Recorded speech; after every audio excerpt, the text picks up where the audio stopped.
I'll never forget that. Michael Jackson saved me from getting on a plane to that tiny island. So they're saying Neverland is where Michael Jackson took children to protect them from what was being done on Epstein's island. And because he was going against their regime, they punished him and they flipped the script and made it appear as if he was the one abusing them, when in reality they were abusing them, and he was protecting the children, he was protecting the celebrities. And you have celebrities like Macaulay Culkin who have gone on record to protect and defend Michael Jackson.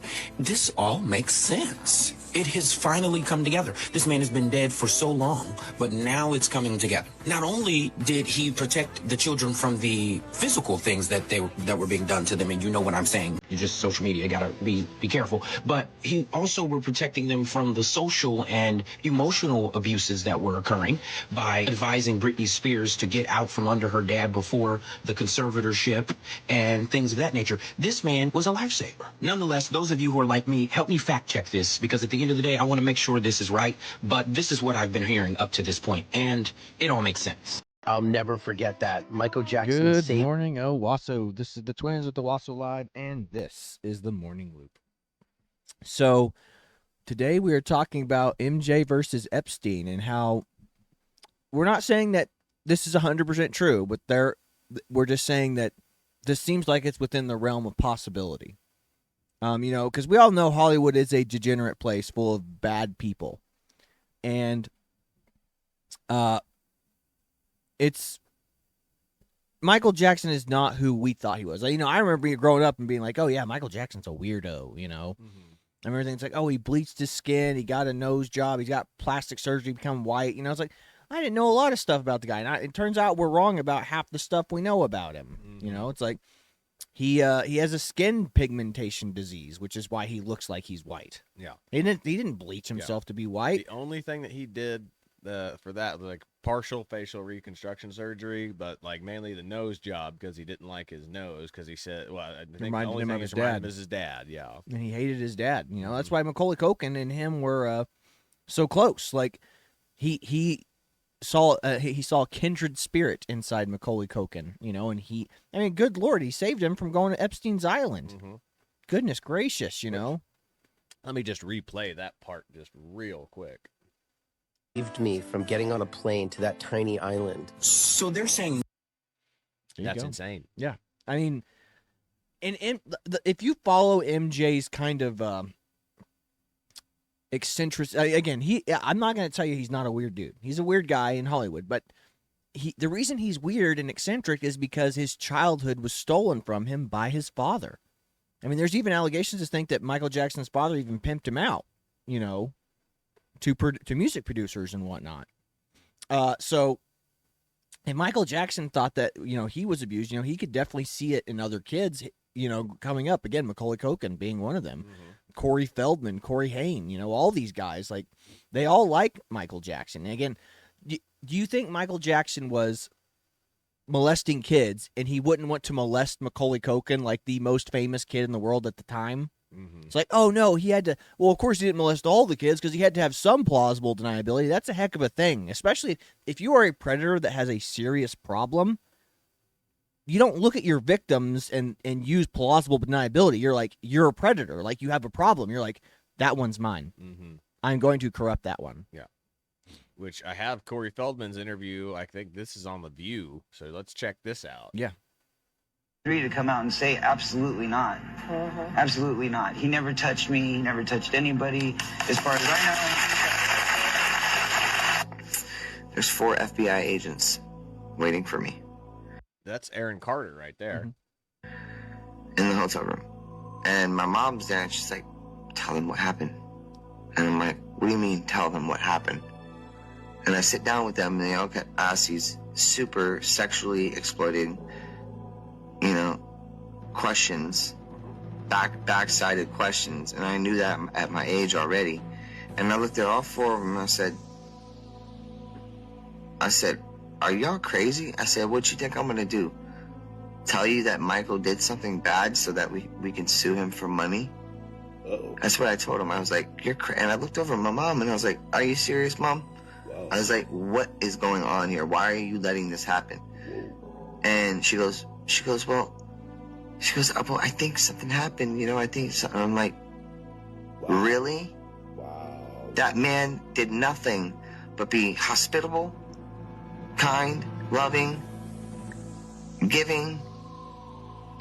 Everything you could think of. We rode 4-wheelers for 5 hours, me, him, and Chris Tucker. Like, I knew Michael better than all of them. Yeah, I believe even, everything even that I've Macaulay, seen. If it was Macaulay right now, I'm not buying it. Even if it was Macaulay Culkin sitting right here, he would tell you the same thing I did with the same assertiveness. Yeah. Well, what happened at the house? That's what all these things are people that's what's so weird, you know. Nothing happened, you know. I mean, nothing really. I mean, we played video games. You know? It really pisses me off that people think about Michael like that because I do. Well, you're wrong. No, but you're wrong, Howard. My opinion is, if he didn't do anything to me, I don't think he would have done anything to anyone else. Police right now. I've told the police. In fact, if anybody wants to go back to 1993 when I was interviewed by the Santa Barbara Police Department, I sat there and I gave them the names. They're on record. They have all of this information, but they were scanning Michael Jackson. All they cared about was trying to find something on Michael Jackson. Who you said, by the way, did not abuse you. Who Michael was innocent, and that was... Which, getting into that, but this is what they find a patsy. All this is them trying to find a patsy, and Michael Jackson was weird. Everyone, I mean, look at him. He's weird. He fits the description of what someone would think a weirdo would be doing something to their kids. Again, he's just an eccentric Hollywood guy. He is weird. But again, they knew that they could have a case because public perception could be flipped on him so easily. You know, like, it's going to be flipped on someone like Epstein who hides behind, you know, this demeanor of cool and, you know, well put together. Mm-hmm. Michael Jackson is eccentric. He had a rough upbringing. It's like, this is going to be an easy takedown. Again, it's not when people and judges and lawyers are putting together cases, it's like, oh man, could this be easier? We have a layup right here, and you have a bunch of money hungry people who are just like, hey, Michael Jackson only lost civil suits. Mm-hmm. He never lost any criminal suits. Yeah, I mean, this is Donald Trump before Donald Trump. Like, Michael Jackson was the first like Donald Trump.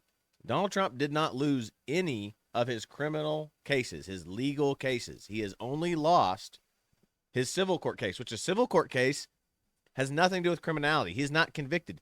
That's like literally, hey, we think that you defamed this person at some point, so we're going to sue you because of damages that they received socially and, you know, possibly like financially. And again, psychologically, looking at Michael Jackson, he doesn't have the behaviors of a predator. Like, predators have to gain a level of trust with kids that, you know, it's like they need the kid to view them as an authority figure as well as someone they can trust. Mm-hmm.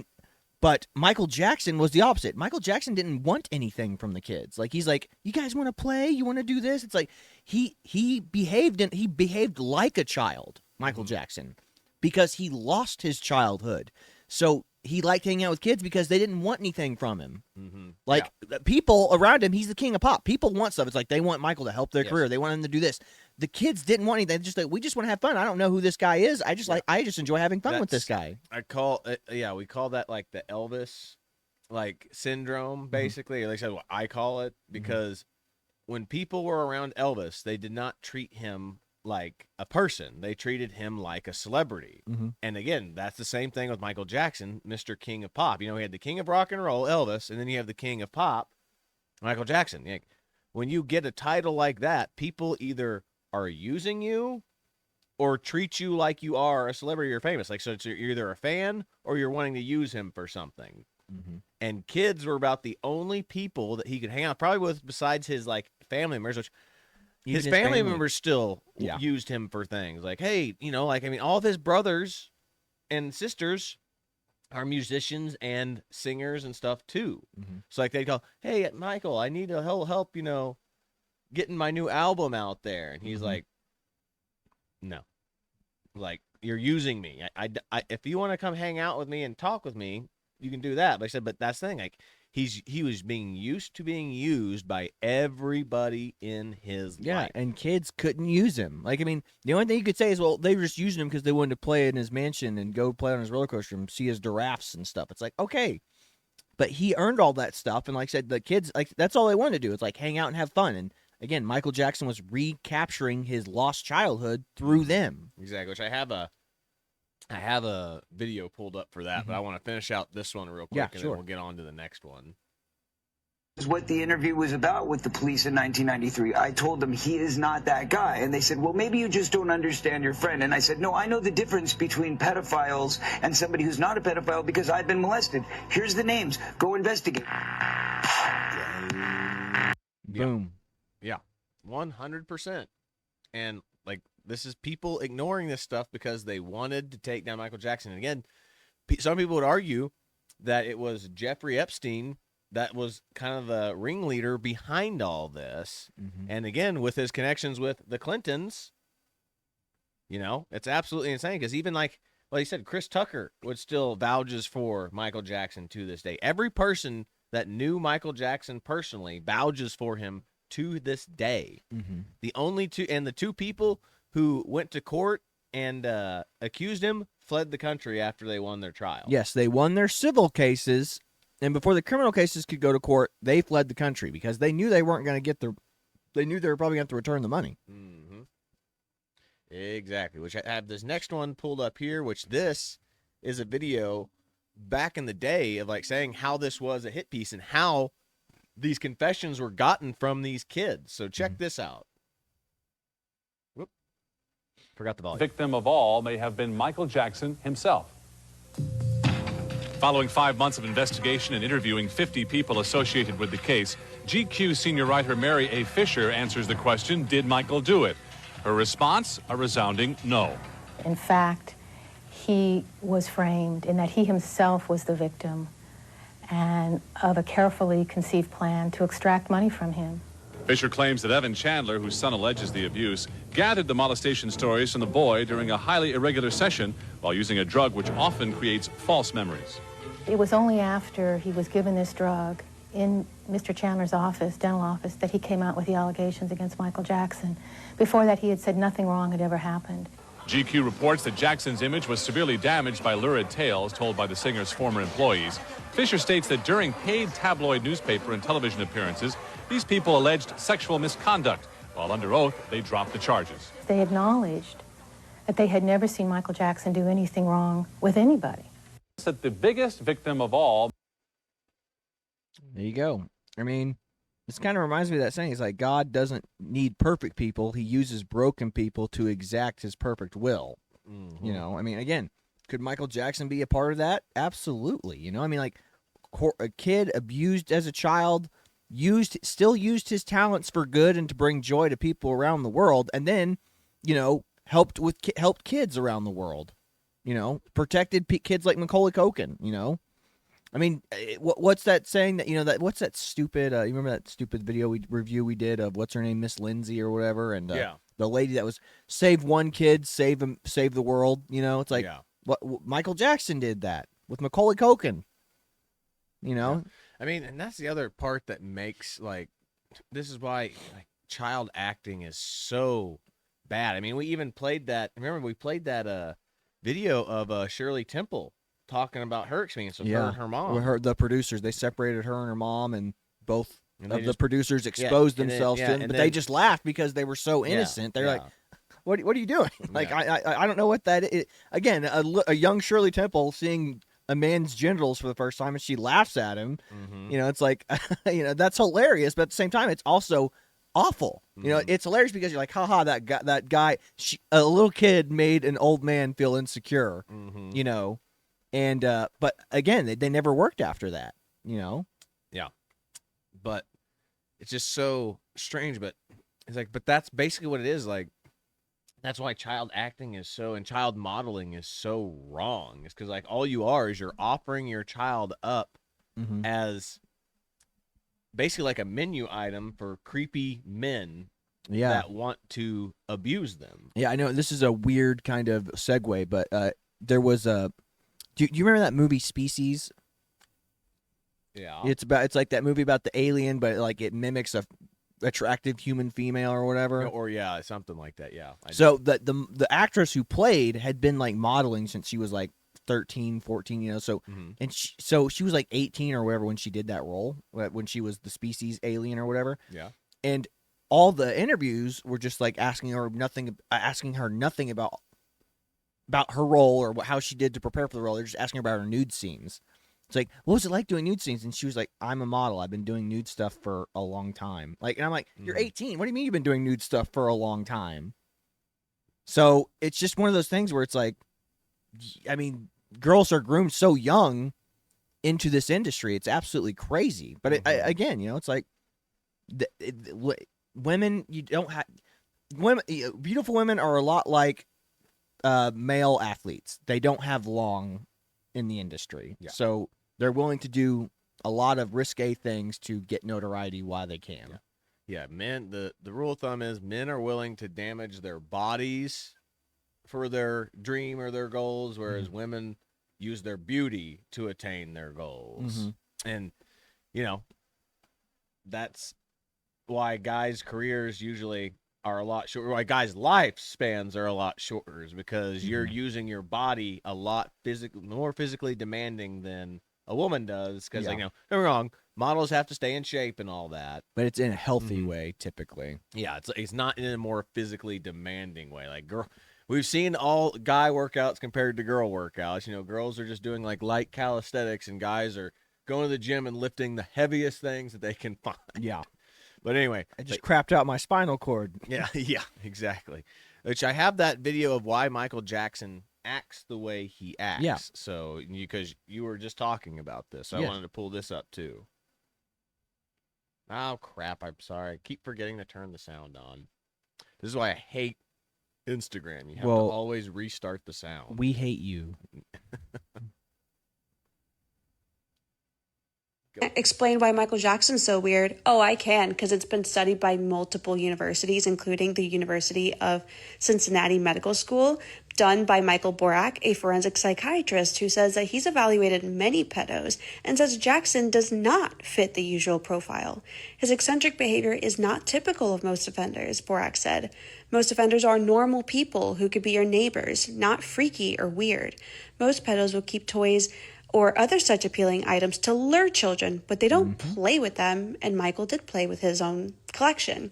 What they actually concluded, and I've spoken to somebody on his medical team before, they've also confirmed that he most likely had age regression. Sigmund Freud believes age regression was an unconscious defense mechanism to cope with trauma. Age regression is never considered sexual. It's a type of defense mechanism that allows you to mentally...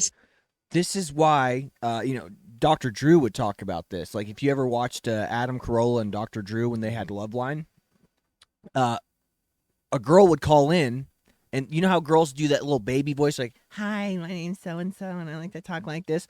He goes, literally, Dr. Drew stops the show, goes, how old were you when you were molested? Like, I mean, like, she didn't say anything. She was just talking that baby voice. And he goes, how old were you when you were molested?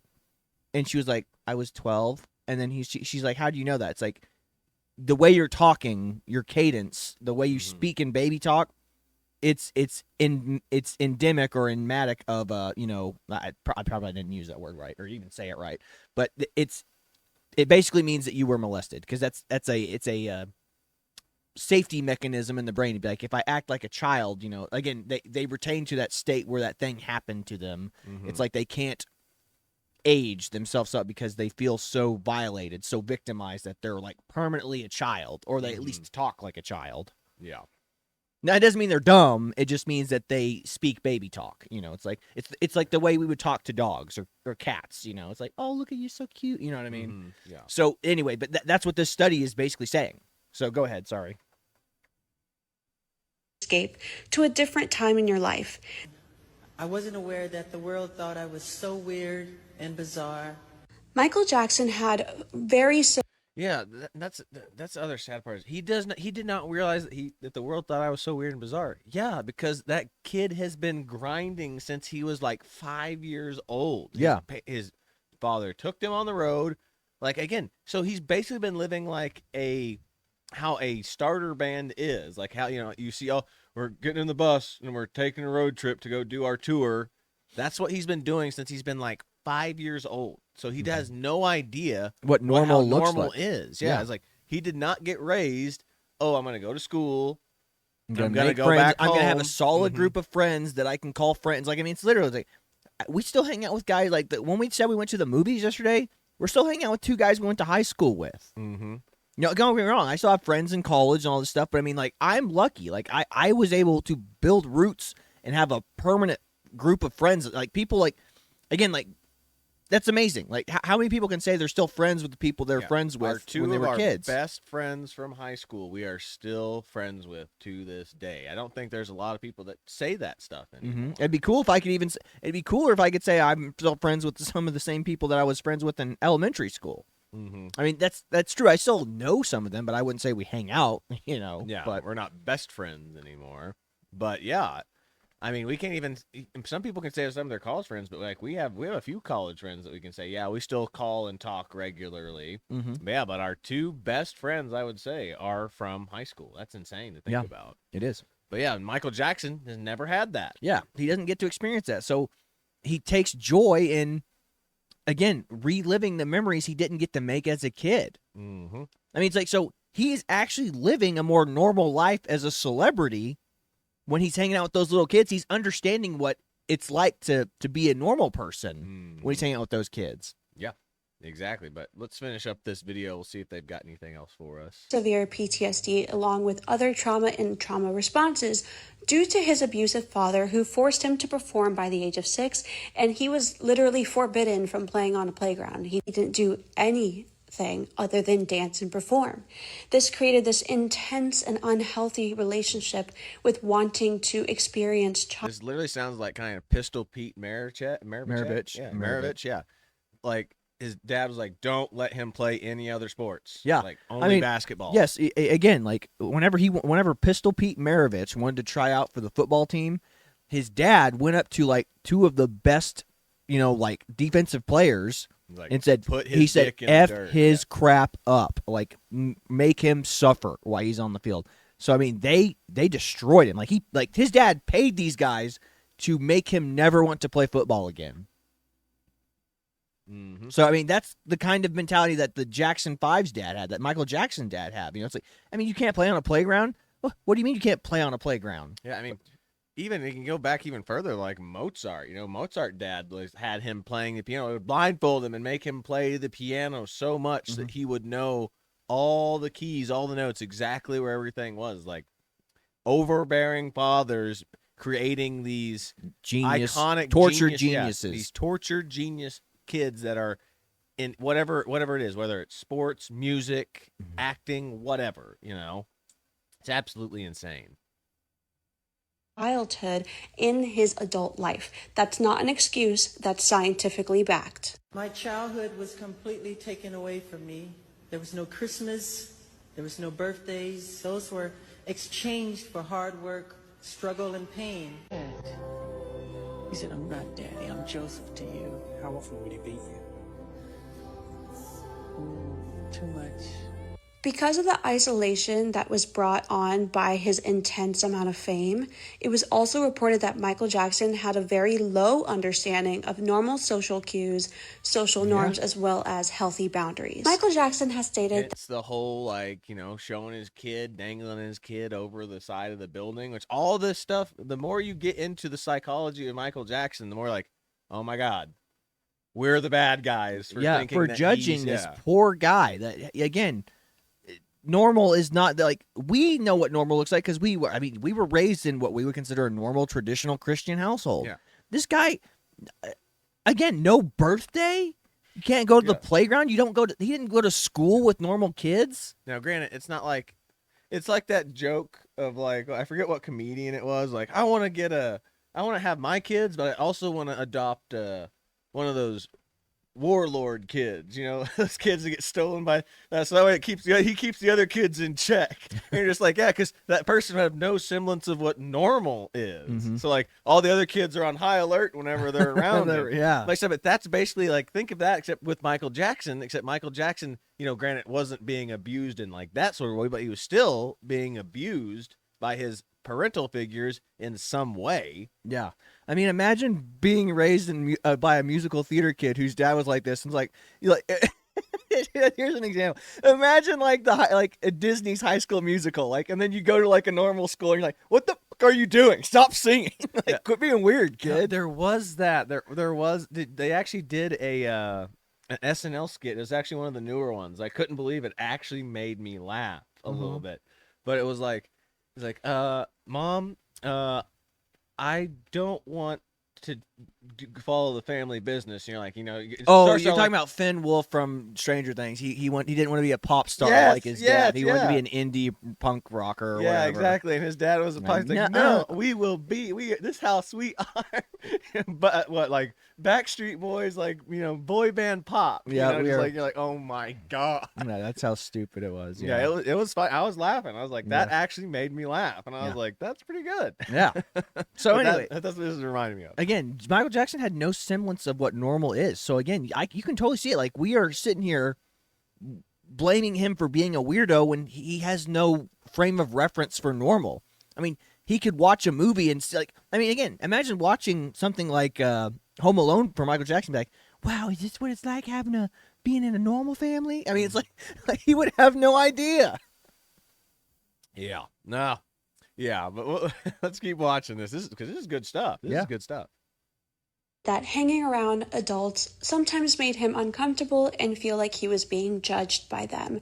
That is why he found himself more comfortable. Which is what we talked about. Like, he felt like he's being used because all these people wanted something from him. Everybody that works with him wanted something from him. So people either wanted to be around him because he was famous and they treated him like a celebrity, which that puts you on edge as a person. It's like, why do I want to hang out with a fan that's just gonna like gush over whatever I want to do? Well, it's like, I remember one of my best friends. I was having a conversation. He's like, I can't remember what you said, but it was so profound to me. It's like going, he's your friend because he wants something from you. I'm actually your friend because I don't want anything from you. I just want your time. Like, when he wants your time, he's trying to get something out of it. Like, he's trying to get, like, this other person is trying to get something from you. It's like, again, if you're the rich kid, it's like, are the kids you actually friends with you because they're friends with you, or they just want to go on your boat for that weekend? Or are they friends with you because they want to ride your four-wheelers or whatever? It's like, what is it that they want from you? That's how you know that's how we discovered, our true friends. Like, when we invite people over, like, we grew up, we were fortunate and blessed enough to grow up with living on family land, and we had four-wheelers and go-karts and stuff. Guess which kids we didn't really like hanging out with? The ones that wanted to come over and always wanted to ride the go-karts and the four-wheelers. Like, our real friends came over like, what do you guys want to do? Yeah. That's your friend, because the other people were coming over because they wanted to use us for the stuff that we had. Yeah. That's how you know the difference between these things. And that's what Michael Jackson probably felt with working around with all these adults. It's like, everybody that came to see him was either, like, again, fanboy or fangirl over him, or they're like, I want to use you to make money, or I want to use you as a stepping stone for my career. And again, number two, it's like, how could Michael relate to any of these people? So imagine, like, like one of Michael's kids is having a birthday party, and he's throwing this extravagant birthday party for his kids, and then the adults come over with their kids who are friends with his kids at school, and they're trying to, like, chat and talk to Michael Jackson. He's like, I don't know how to interact with these people. He knows how to interact with kids. He doesn't know how to interact with a normal 9-to-5 functioning adult. It's like, what do you talk about? Again, it's you remember it's like that story we were telling our buddy Case and Drake the other day. It's like, our buddy Eric, his dad met Paul McCartney. Like, he lived in New York and saw Paul McCartney daily, and was it New York or London? I think it was either I don't know if it was New York or London. I don't remember where, but anyway, his dad lived somewhere, and he'd see Paul McCartney pretty regularly. And the way his dad was introduced to Paul McCartney was by, like, a business associate that they'd had. He goes, "This is Ozzy Doug," and, like, he was like, Ozzy Doug. So that's how Paul McCartney remembered Eric's dad. It's like, that's Ozzy Doug. So every time he saw him, he's like, Ozzy Doug, how are you doing today? And he never mentioned that he was a fan of his music, never mentioned that he was a fan of anything that he did. He just was this random stranger that Paul McCartney would know and be able to chat with. And he would have just civil conversations with. They just had normal bar conversations. And then one day, like a couple of years later, he said, I liked your new album. And then Paul McCartney gave him a weird look, and then they never spoke again. Yeah, he walked away from him and never communicated with him ever again because he knew that he was a fan. The moment that he realized that he knew who he was, he's like, I don't want to associate with you anymore because you're a fan. I don't want to associate with fans. He liked that. Paul McCartney must have loved the idea of being able to talk to somebody who he thought had no clue who he No was. frame of reference for who he is. And that's the same way with why Michael Jackson didn't want to interact with kids' parents. It's like, I don't want to really, he didn't know how to interact with them, but also, when you deal with adults, like, again, typically they want something from you. Yeah. It's like the kids didn't want anything. The kids just wanted to be kids and run around and have fun. Again, innocence. It's like when Michael Jackson talks about kids, he talks about how they're innocent angels and he sees the face of God in all the kids. Mm-hmm. So sorry, we can keep going. There's so much to talk about this because it's just we were so manipulated by the media about who Michael Jackson was. Yeah, but that's the thing is like the media. Like I have a video pulled up of like where Michael Jackson just talks about the media is nothing but liars and snakes and all this stuff, and it's honestly true. It's like because again, it's like what we talk about. A lie will make its way around the world before the truth has even had time to put its shoes on. Mm-hmm. And this is the case. It's like all this media rumor and conjecture about Michael Jackson traveling. I mean, we've all heard the jokes. It's like, what's Walmart and Michael Jackson have in common? The little boy's pants are half off. Yeah. Or, like, and they're funny. It's a funny joke, but again, there's no truth in it. Yeah, that joke's for Epstein, not for Michael Jackson. Yeah.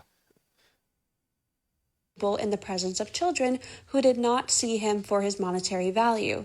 In fact, another famous person who said this exact same thing was Marilyn Monroe, who also suffered from childhood trauma and found comfort in the presence of children. A lot of people also don't know that Michael Jackson was incredibly religious and often used Jesus as his role model. Jesus was the center of his moral framework, and oftentimes he spoke about how he wanted to emulate the same kindness and the same compassion and love for humanity that Jesus had. Jesus said, bring on the children, imitate children, be like little children, and to take care of others, take care of old people. Pause real quick. When I see children, and then the media uses that the religion against it. Oh, he's just hiding. He's just a two-faced jackal, like all the abusive priests and whatnot. Well, it's the same thing when it comes to like the left with the whole transgender issue with parents not wanting their kids to go up against trans athletes or whatever, and then the left frames it. Why do you care so much about kids' genitals? Yeah. Like, that's evil. Yeah. It's like it has nothing to do with kids' genitals. It has to do with the fact that parents don't want their daughters in a changing room with somebody that says they're a girl. Yeah, I mean, imagine if I decided, you know what? I'm a 15-year-old girl.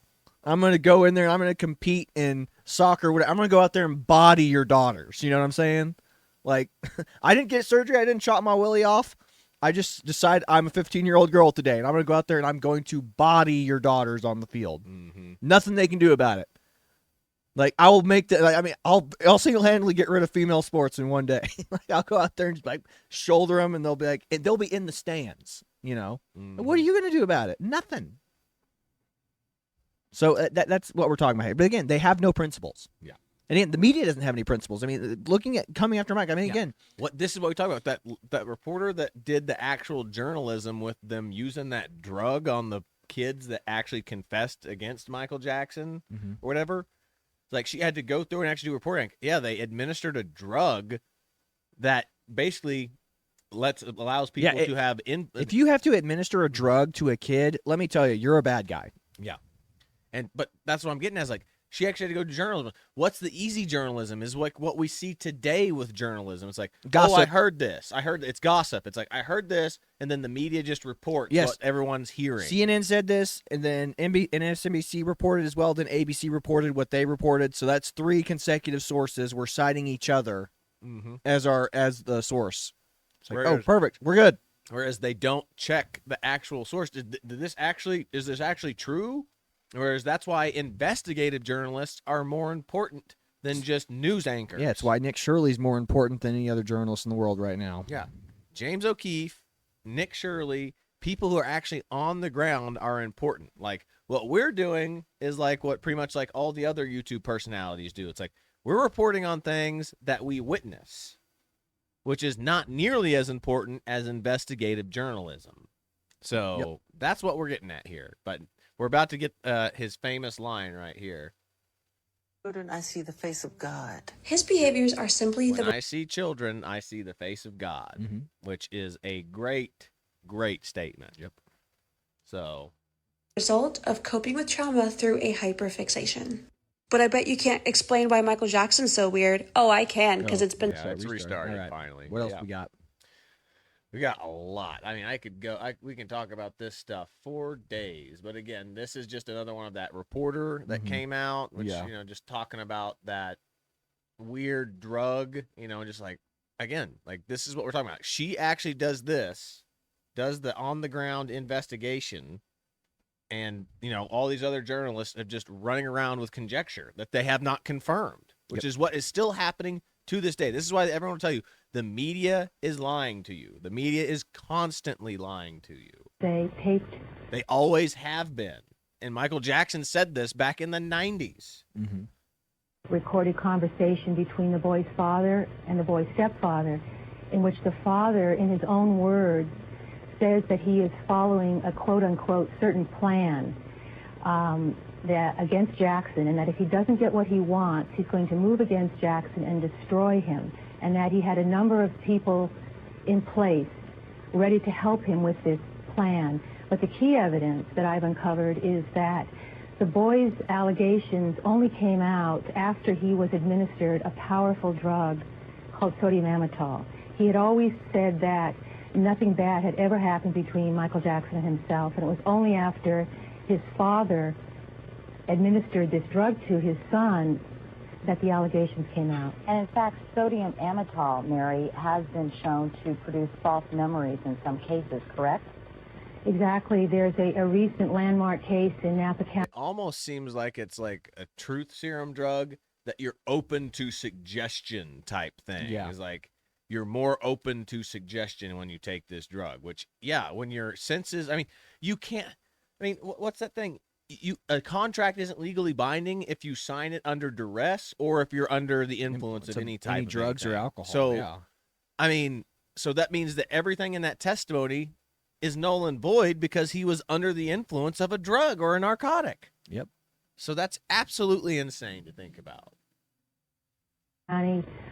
California, the Gary Ramona case, in which a young woman, Holly Ramona, had been administered this drug by her psychiatrist and therapist. And after receiving the drug, she came out and said that her father had molested her as a young girl. Gary Ramona, the case went to trial, and a jury found in favor of the father and concluded that these memories in the girl were probably false. So the drug has become an issue, and its unreliability has been established. In addition to your focus on sodium amytal, you do spend an awful lot of time focusing on the character of the boy's father as well as the boy's father's attorney. They have some very questionable things in their background that you seem to say would make them certainly ripe for this kind of accusation or this kind of behavior, correct? Yeah, definitely. They've been involved in some unethical situations in the past. I think there's a predisposition to do things like this, and as a source told me, a source who works in the lawyer's office, that they felt that he probably devised this whole plan and that it was within his character to do something like this. And the remarkable thing to me is that nobody in the police prosecutor's office or in the media cared to look. One is that there is a... So I wish I would have finished that, but cared to look into any of this. It's like they had their patsy and they were going for it. It's like this whole, what's the guy that just died? The Alex, whatever, Peretti guy that got shot. It's like going, nothing he did before that day matters. It's like, I don't know. I feel like if you have a history of violence, it's definitely relevant to what you could be capable of in the future. You know what I'm saying? Yes. So again, it's like your past does matter. It's like a girl, like my past body counts don't matter. It's who I am now that matters. Like, yeah, in the eyes of the Lord, but like if I was a betting man, again, it's like you don't overcome sin like that. It's like I still struggle with lust and looking at other women. I'm a married man. Mm-hmm. It's like I'll sit there and be like, damn, that's an attractive lady over there. Like to think that's like Yeah, those. I'm healed. You know, it's literally women. They dunk themselves in the baptism water and they come out and go, I'm changed. Like your heart may be changed, but like I said, the attitudes and your preconditions and your what would you say, your predilections and your past history don't. It's like, again, if you are a serial cheater, do you think you're never going to cheat again because you found Christ? It's like, there's a better than likely chance you probably won't, but the draw, the allure to that temptation and sin is still there. Well, yes, it's like, just because you got baptized doesn't mean that it means that you're absolved of your sins, because that doesn't mean you'll never sin you've again. accepted Christ in your heart, but it doesn't mean that you're never going to sin again. Yeah. And two, it's the whole point of that is like, again, what you just said, like getting married does not all of a sudden just mean like, oh, I only have eyes for you. Mm-hmm. It's something that you have to work on, because if once you got married, like, divorce and cheating would never be a thing if marriage was like the ultimate like contract of, oh, look, everything's going to be okay, we're married now. It's like that whole saying. It's like, ladies, if you want to keep your husbands, keep his balls empty and his belly full. Like, I mean, there's some truth in it. Might be a funny statement to say, but I mean, there's also some truth to it. Mm-hmm. It's like, keep him satisfied and he will not.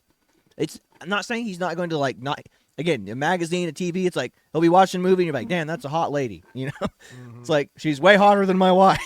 You know, but again, if you keep your man satisfied at home, you know, don't keep yourself from him. You're better off, because he's not gonna. It's like, what do I have a need to go out for and try to pretend that, like, you know, that I can have a pseudo relationship with somebody else when I have my wife at home who meets all my needs. Yep, she checks all my boxes. Yep. 100%. So anyway, but getting back to this Michael Jackson thing again, it's just, it's crazy that, you know, the way the media portrayed this, did this, and again, we all jumped on board because you were like, yeah, Michael Jackson is a weirdo. Yeah. And we all just fell suit into it. Again, I was young.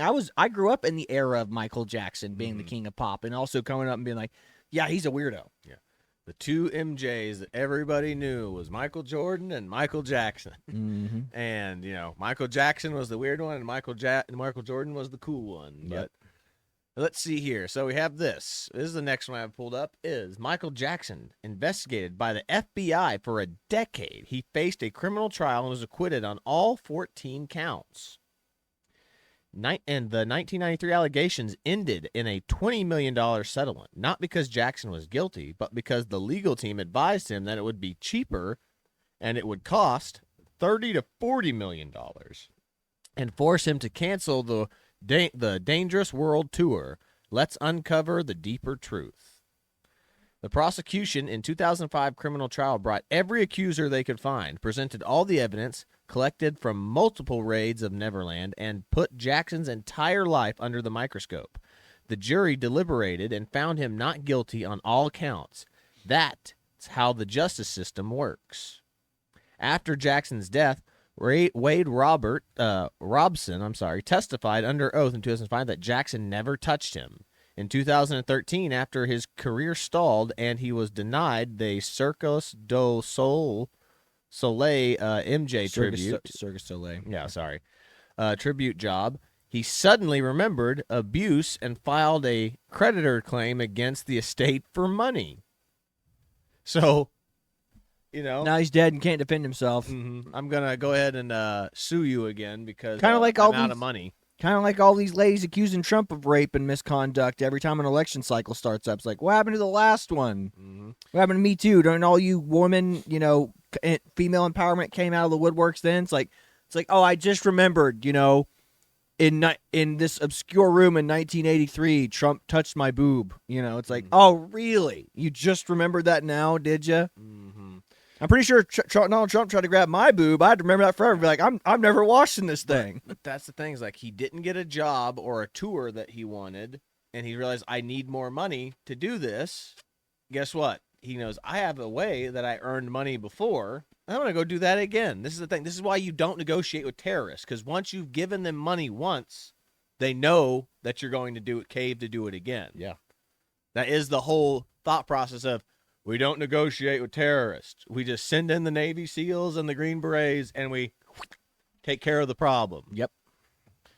Anyway, back to this. The media focused on Jackson's eccentric lifestyle, skin condition. Yeah, I don't know how to say this word, but his skin condition and the Neverland Ranch to create a narrative of guilt and weirdness.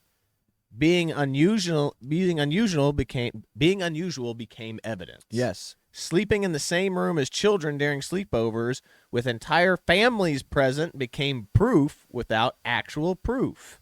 And this is the other thing, too, is like, I think I have this video, but we have so much we might skip it. But Macaulay Culkin goes, you don't understand. Yes, we slept in the same room as Michael Jackson, but you don't understand. His room is a 3-story room. It's like, basically, it's like a military dorm room. It's like, oh, you slept in the same room as another man? Well, yeah, but he was 2 stories above me. Yeah. Yeah, but I'm in the Army. I sleep in the room with several different men all at once, and no one goes, you're gay. Yeah, what are you, gay? Yes, everyone in the military is gay because we sleep in the same room as everybody else. Yes. Anyway, where are we at here? Oh, yes. The FBI investigated Michael Jackson from 1992 to 2005 and found nothing. No illegal materials, no evidence of wrongdoing, nothing that could support criminal charges. These files became public in 2009. The media barely covered it. Here's another thing. You think somebody if Michael Jackson was this serial predator that they're claiming, why didn't he have any child porn downloaded on any desktop? That's exactly what I was about to say. Is like where they should have found something related. And it to wouldn't have been just child porn. I imagine it would have been child porn that he personally produced or created. Yeah, it's like it would he had none of it. Mm-hmm. He would have like a whole room of stuff like Epstein had videos. They're like, why didn't you find any of that? It's insane. And we're talking like this is the 90s. This is where everything was cassette tapes. Yeah. VHS tapes, freaking Polaroid pictures. Like, they'd have found something. Mm-hmm. Like, we did not have CDs and digital downloads at this point in time. Everything was tape. I remember Dad pulling out the camera during Christmas. It is a freaking VHS tape. Remember the iPod and the iPhone didn't come out until 2007. The trial ended in 2005. Mm-hmm. That's right. Let's see here. Media barely covered it. Next one. Jordan Chandler's father, Evan Chandler, was recorded trying to negotiate business deals with Jackson before going public with the allegations. When Jackson refused, Chandler said on tape, "If I go through with this, I win big time. I will get everything I want, and they will be destroyed for forever." And again, he did. That guy single-handedly ruined, like, not ruined, but put a lot of things on hold and tarnished Michael Jackson's reputation. Yeah. So, and again, he had, a person who has nothing, a man who has everything and a man who has nothing. A man who has nothing can seriously harm and destroy the reputation of someone who has everything just by making up a story. Yeah. And he was the king of pop. Everybody in the world knows Michael Jackson's name. Mm-hmm. So this guy clearly trying to do business deal with Michael Jackson. Michael Jackson says no. He goes, "I'm going to get you for this, Mike." That sounds very mafioso. Yeah. The Leaving Neverland documentary presented 2 accusers who had previously defended Jackson under oath, changed their stories multiple times, and had documented financial motives. It aired without cross-examination, rebuttal, or context. One-sided storytelling presented as truth. Does it sound like Michael Moore's documentaries and Al Gore's documentaries about climate change? Yeah, the same thing with the Blackfish documentary, and what was that other one that came out recently? White Tiger Helmets. King. Oh, that Tiger too. Kings, yeah. Tiger King too. It's like, yeah, Carol did bad stuff too, but she realized what she was doing was wrong. And whereas Joe Exotic just continued to keep doing. He's like, I'm gonna keep doing it. Yeah. She did it once. When she was younger. I'm going to continue doing it now. It's like, okay, but she's like, I'm stopping this, and I don't know. It's stupid. It's like, that's the thing. They always, imagine that. The Netflix documentary folks always frame the bad guys as the good guy. And the good guys as the bad guys. Mm-hmm.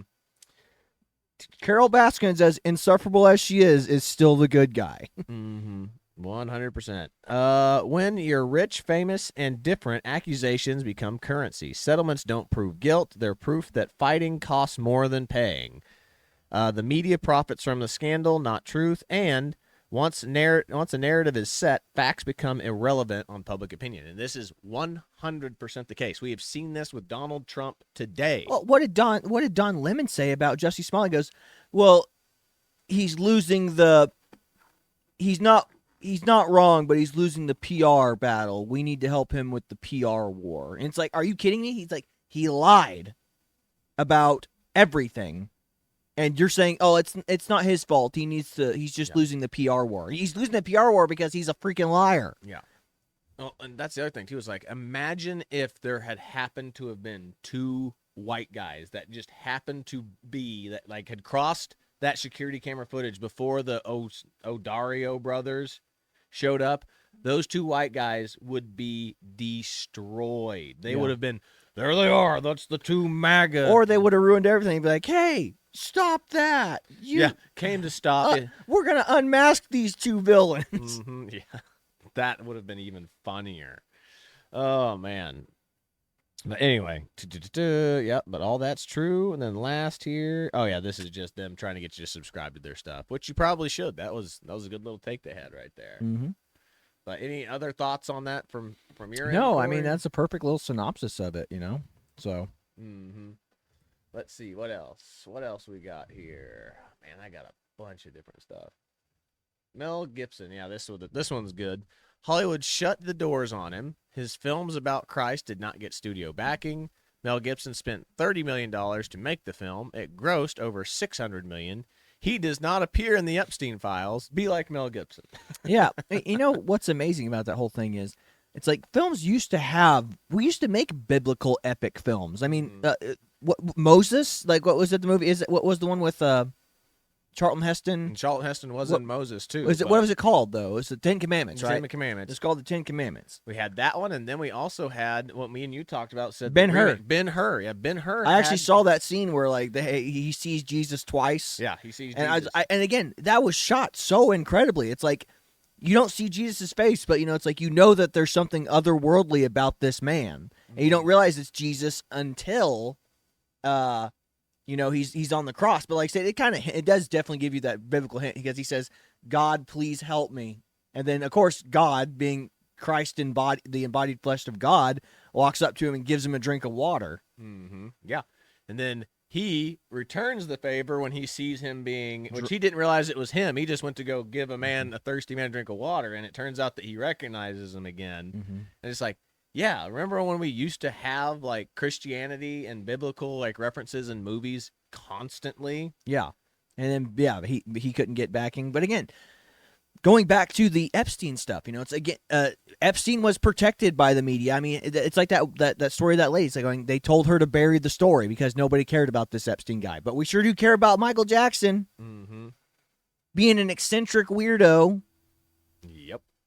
But yeah, we don't care about Epstein's. Like we have all this stuff. Like I have files and files of stuff about this guy that he's an abuser, and they're like, and all the CEOs at CNN and all these outlets were like, no, nobody cares about this guy. He's a nobody. Mm-hmm. Which brings me to this next one here. Said everyone's like, he's a weird guy. Here's what Michael Jackson did on his off time.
that's awesome. Like that's stuff you never heard. Again, this goes to show you. I mean, even back then, like I know that Facebook and all were manipulated by algorithms and stuff now, but I mean, even back then, they knew bad news sold better than good news does. Yeah. Like nobody cares about the charity trips and anything that he did because it doesn't matter. Like if he hadn't recorded it with his people there or whatever, it's like nobody cares when a celebrity goes to a hospital. Like nobody cares when Johnny Depp dresses up as Captain Jack Sparrow and goes to the hospital. Sure, it's good PR for Disney and all that stuff, but it's not headline grabbing. It's celebrity goes to hospital. Who gives a shit? You know what I mean? Mm-hmm. Yeah. But again, it's these little moments of joy that give people a reason to keep going because the world, guys, I mean, life is dark, man. Like, I mean, life is going to be filled with tragedy and hardships, and suffering. That's why, I like that Greek cross flag, where it's like you have the white cross in the middle and everything else is black. And it's like black represents the hardships of life and like the white's very small, Mm-hmm. It's like there's nothing to it. It's like it's small, but it is very, it stands out. It stands out. Mm-hmm.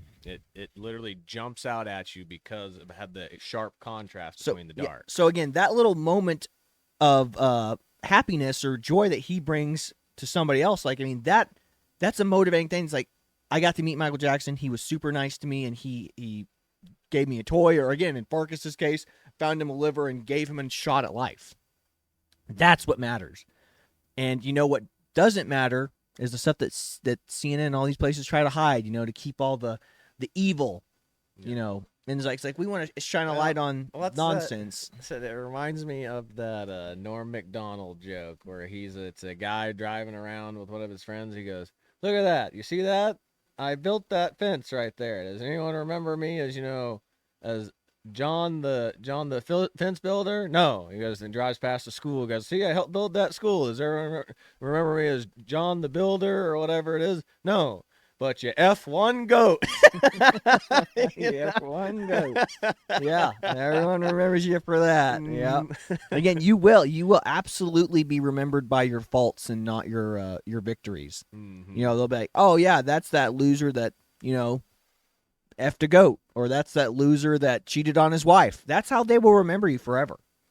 Again, it's why, like, when we were talking about our buddy who said refused to not be friends with that one guy for getting broken up with for no good reason by his girlfriend, then calling her out at it at that wedding. Mm-hmm.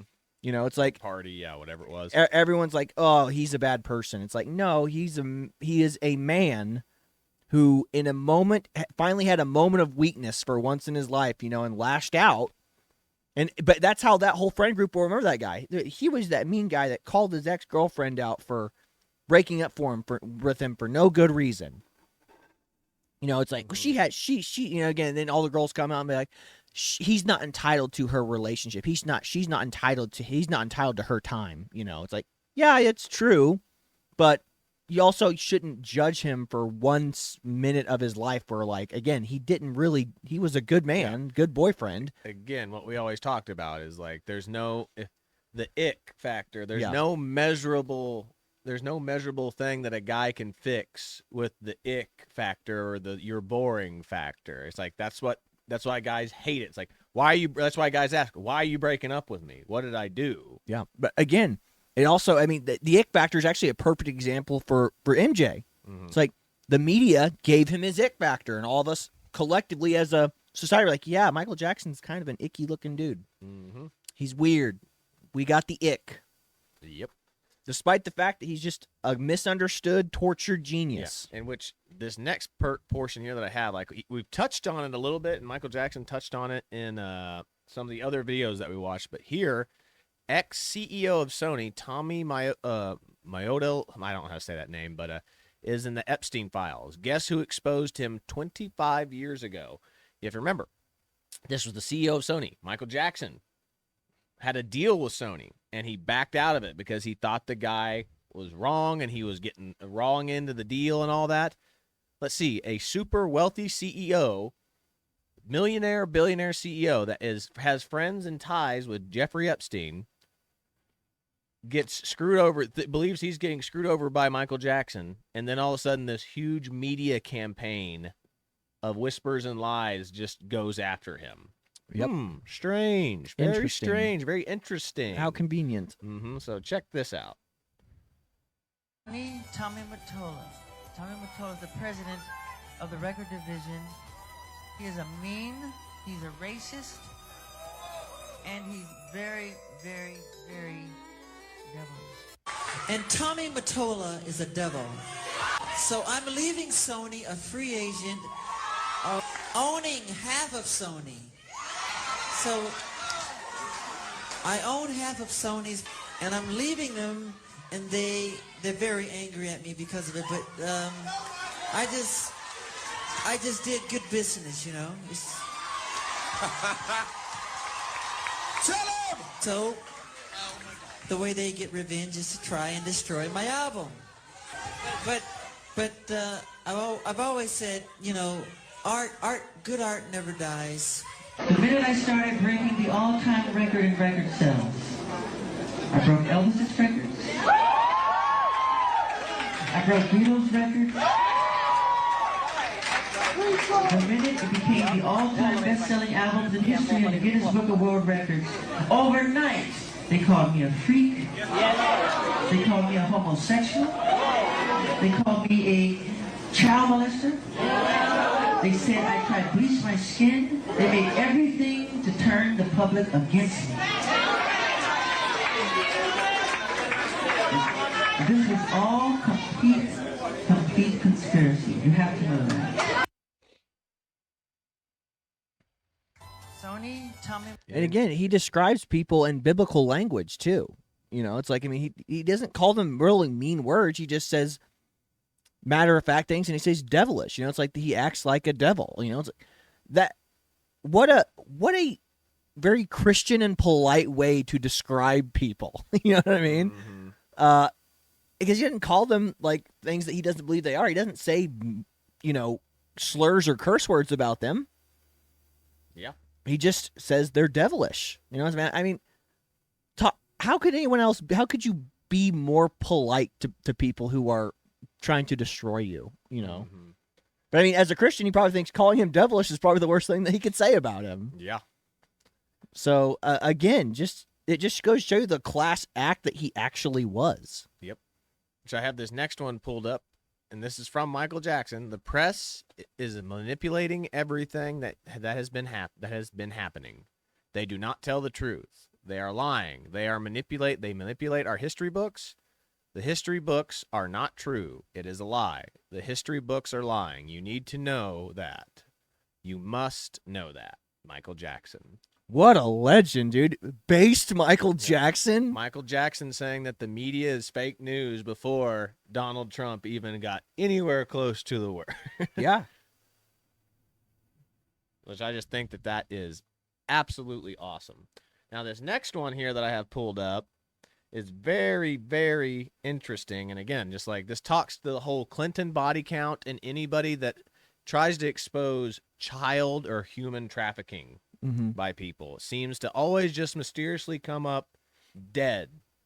First one, Paul Walker allegedly wanted to expose the Clinton Foundation over human trafficking allegations in Haiti. Princess Diana supposedly had recordings and evidence against the royal family related to pedophilia. Yes, she did. Anybody else?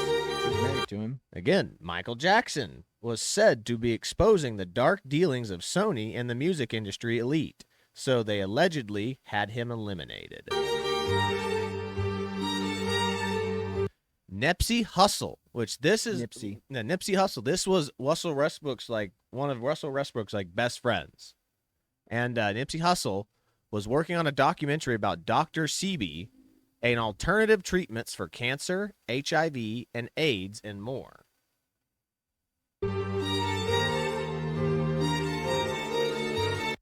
JFK wanted to free America from the elite control, so he was executed in public, according to some theories. A VC allegedly gathered evidence against the pedophile ring in Hollywood and is reportedly working on a documentary called The Silent Children.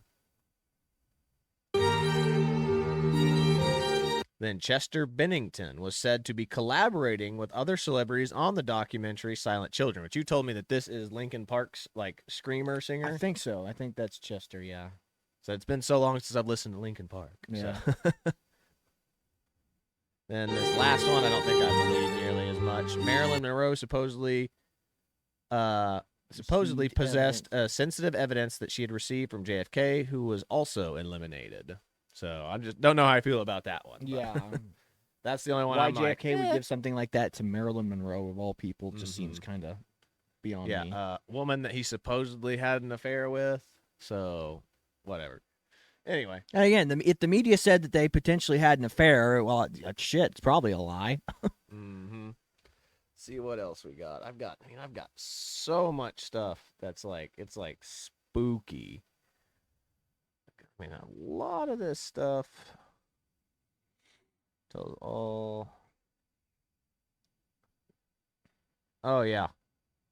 It's just some of the celebrities and stuff that they have. So crazy. Honestly, we probably don't need to do much more. We're running super long right now. You're not wrong. You're not wrong. What's this? This is. Do you remember when 360 children described ritual abuse through secret tunnels, and after everyone was acquitted, archaeologists found the tunnels. In 1983, children at McMartin Preschool in Manhattan Beach made allegations, not vague claims. 360 children, consistent descriptions, taken through underground passages to hidden rooms, photographed, rituals, multiple perpetrators, medical evidence documented abuse, 7-year trial, longest in U.S. history. All defendants acquitted. Media declared it satanic panic. Proof children fabricate abuse through suggestion. Then archaeologist E. Gary Stickle excavated the demolished site. He found hand-dug tunnel systems beneath the preschool, entrance points where children described them, exit locations matching testimony. He published his findings, but McMartin remained the definitive false allegation case, which raises one question. If children fabricated the tunnels through suggestion, why did archaeologists find them exactly where children said they'd be? Do you remember when 300... Creepy stuff. That is creepy if it's real. I want to see the actual documents to that, not just some, picture collage and black and white stuff, which... they had color cameras back in the 80s, so... Exactly. So, yeah, this is Corey Feldman again. We'll skip that one. We've already kind of hard that. Oh, yeah. Obama donated none of his salary. Michelle had a staff of 23. Trump donates all of his salary. Melania has 4 staff. Has a staff of 4. Mm-hmm. Crazy. Democrats always more. It's more. It's like Miss Obama needed her slaves to help her out, Mm-hmm. Exactly. What's this next one that I have here? Oh, yeah. POV, watching a Colbert resurface clip after the Epstein files get released. And, yeah, I remember this. This conspiracy theory start? Apparently, some alt-right folks were combing through Clinton campaign emails hacked by Russia and published by WikiLeaks and noticed there seems to be more references to pizza and pizzerias than they had expected, which can only mean one thing: secret sex ring. A lot of uninformed, gullible people fell for the Clinton Podesta sex ring theory. People like Trump's pick for National Security Advisor, Michael Flynn, who tweeted out a link writing, "New Hillary emails, money laundering, sex crimes with children, etc. must read," introducing it, "You decide."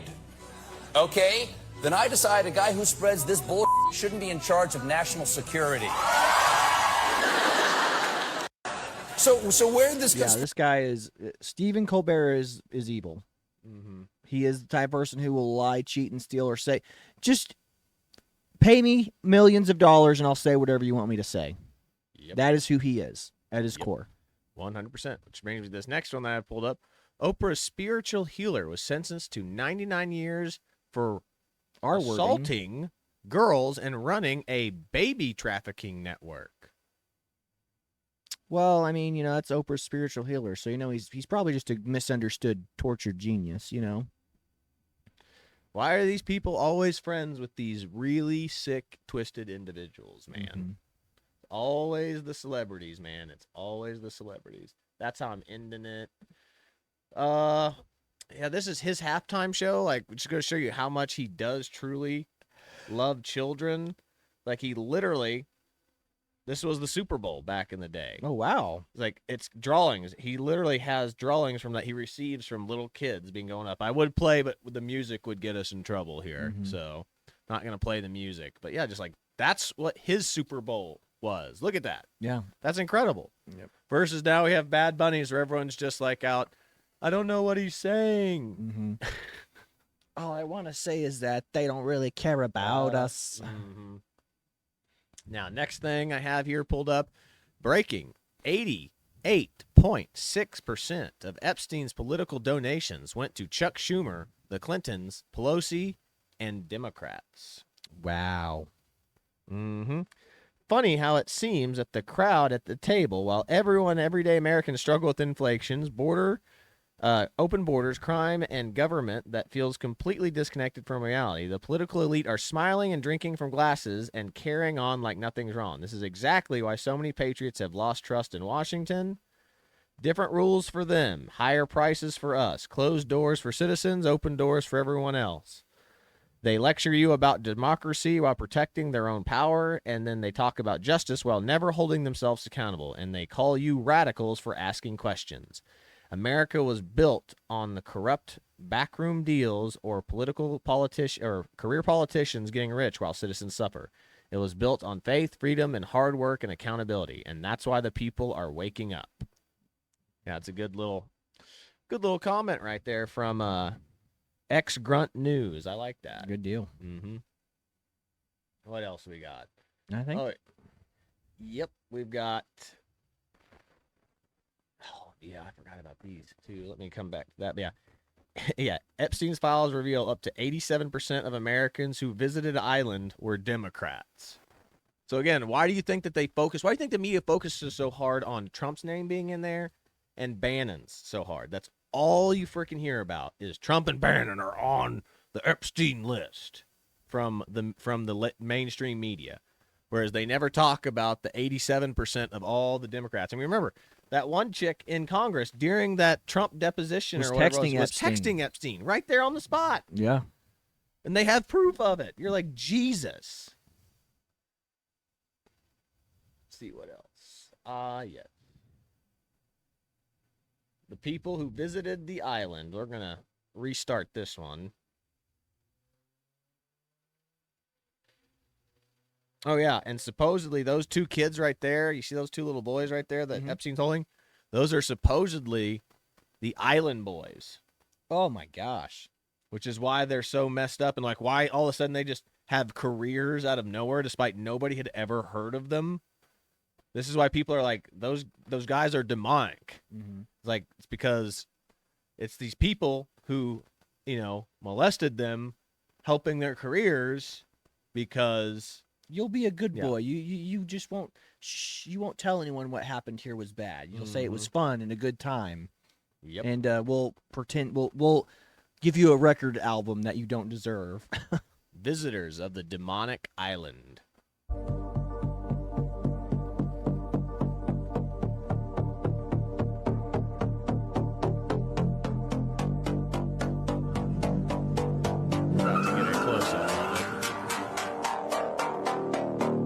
Obama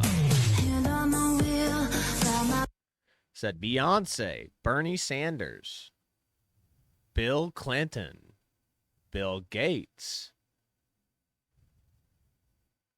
Who else we got? Says Bob Saget, Bruce Willis. Oh no, not Brucey.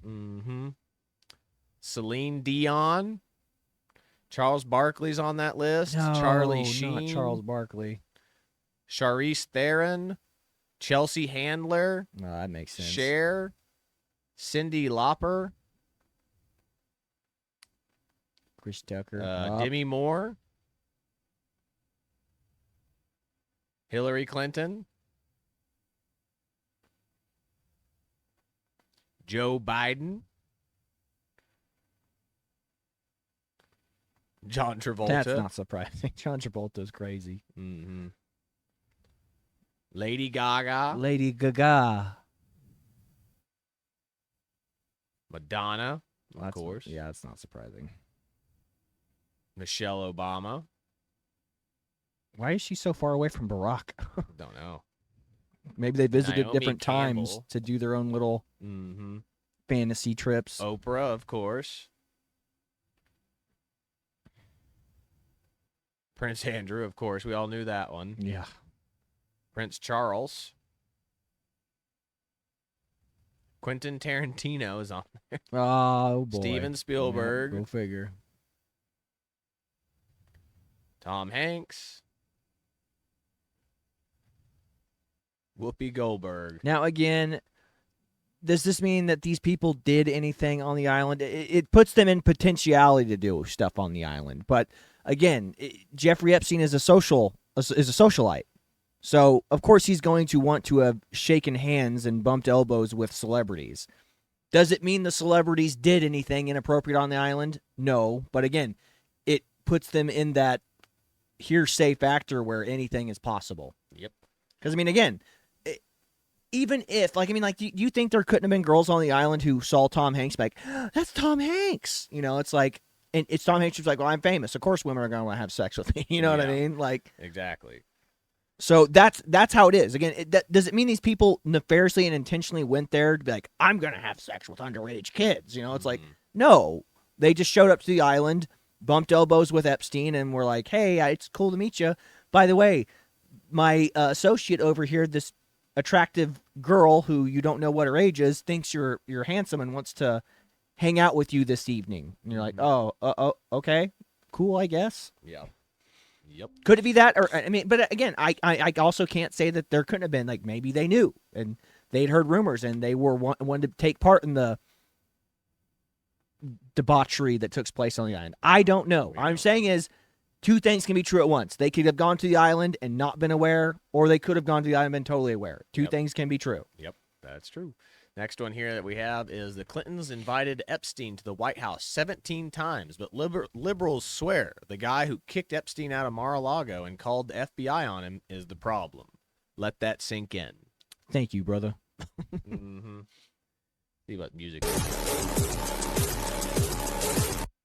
Good music choice. All right, let's see what else. Oh yeah, and how let's see how the View treated the Epstein files before and after. So before they were released versus after they get released. So check this out. So the View before and after releasing the Epstein files. Release the damn files and release them now. Release everything. If this does not implicate Donald Trump, why wouldn't you say release everything? They absolutely have to show us what they're all hiding. If there's nothing to hide, release it all. But all of that information is out there. Why not just put it to rest and say, release the list? Because, they should just say, listen, this is what it is. Do you want to offer your G2? Okay. And it looks like they said no thanks. Yeah. So in other words, anybody can be on this list. Well, this is my point because now all of a sudden it's no big deal.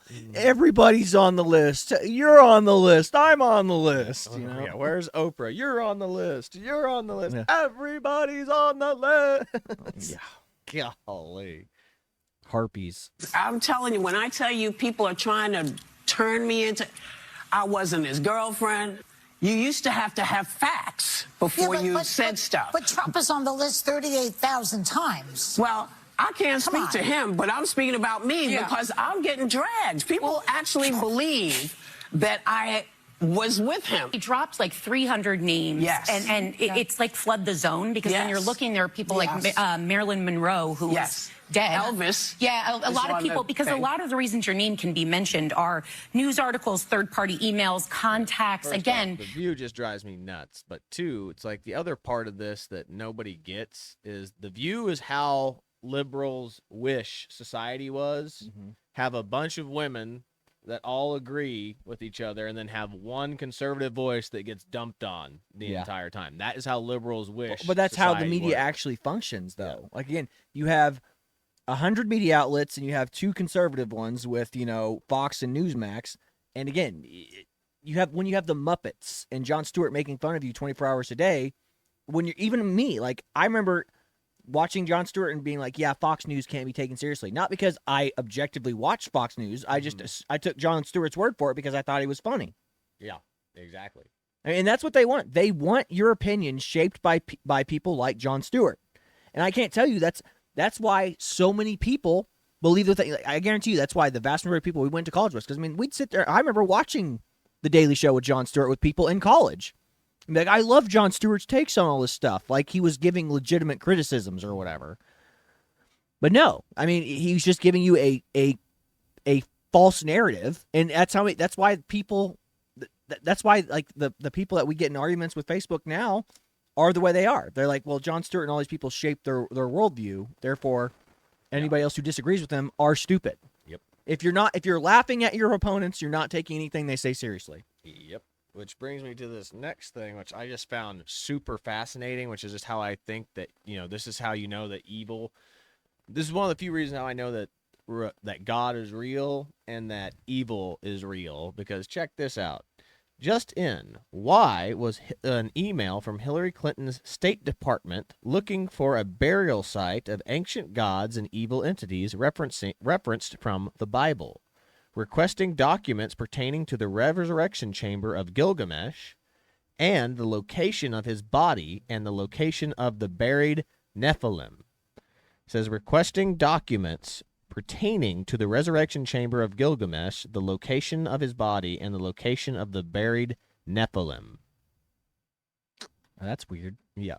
But Very again, strange. this could just be one of those false flag things where they're just putting as much stuff out there into the ether to distract people from the actual things that matter. It could be. But again, why even compose an email like this, Exactly. It could be, which brings me to just this next one. This is the last one, I promise. But this was, speaking of the Nephilim and demonic possessions, I brought the Wes Huff, Sean Ryan show interview where he actually talks about the Nephilim and kind of what they are, where they came from, and how and where demonic possession kind of comes from, speaking of that little burial chamber thing. And then I'll play us out. Kind of show up in the New Testament. In some of this ancient Jewish literature that's incorporated and found in the Dead Sea Scrolls, we have some of these discussions of things like, what are the demons? There was a pretty strong thread of thinking within ancient Judaism that demons were disembodied spirits of the Nephilim. So the Nephilim, their fathers are angels, and their mothers are humans. So they're kind of these half supernatural, half carnal things. So when they die, their spirits don't have anywhere to go. So now they're trapped and they're wandering the earth, and they're constantly trying to get back into a physical form. And so they possess people because they're not really meant to do that, because they're these wayward supernatural beings. It never really works out, and they end up making people do all sorts of crazy things. The demons kind of show up. I just thought that was very fascinating. Again, and moving back to the whole Michael Jackson, Epstein thing, this, if you're laughing, remember what I said when we were talking just a second ago? Yeah. When you're laughing at Jon Stewart, when we're laughing at our opponents, we're not taking them seriously. That's what happened with Michael Jackson. We're like, this guy's a freak. This guy's a weirdo. Don't take anything he has to say seriously. He is everything you think he is. He is everything wrong with the system, despite the fact the media is everything wrong with the system. Michael Jackson was a broken man, again, who, despite his brokenness, loved kids and loved what he did. Despite the fact that, I mean, could you imagine being forced to perform from a childhood and still somehow being able to find joy in performing as you get older and making music and that everyone around the world enjoys? I mean, there's not a single person who's never heard a Michael Jackson song. And I'm going to go back and start listening to Michael Jackson songs with a different level of respect and reverence, because I was one of those people that grew up in this generation being like, I'm glad I don't live anywhere near Michael Jackson because I wouldn't want him to molest me, Yeah. But again, it seems like there's no indication that he would have even done that. It would have just been a cool meeting with a socially awkward guy. Yeah. Which this is the sin of and that's one of the things in the Bible. It says, do not gossip. Yeah. This is the problem is we think because we get it from the news, it's not gossip. Yeah. But it's totally gossip because if you got it from the news and it turns out to be completely 100% false, it's gossip. It's been gossip all along. At this point, it's like maybe Epstein's actually the good guy and we're all the bad guys, That's how crazy the world is right now. Mm-hmm. So, but yeah, no, I mean, again, go back and I'm gonna be blasting some MJ and listening to it with a brand new perspective on it and be like, man, good guy, great music. I'm glad that he lived the life that he did and helped as many kids as he did, because that's what we need to focus on, is the good that Michael Jackson did and the fact that he stood up to all these people and, again, saved somebody. When you have somebody like Macaulay Culkin, Corey Haim, and, all those, and Aaron Carter coming out back, no, Michael Jackson didn't do anything to me. And I'll be a character witness for.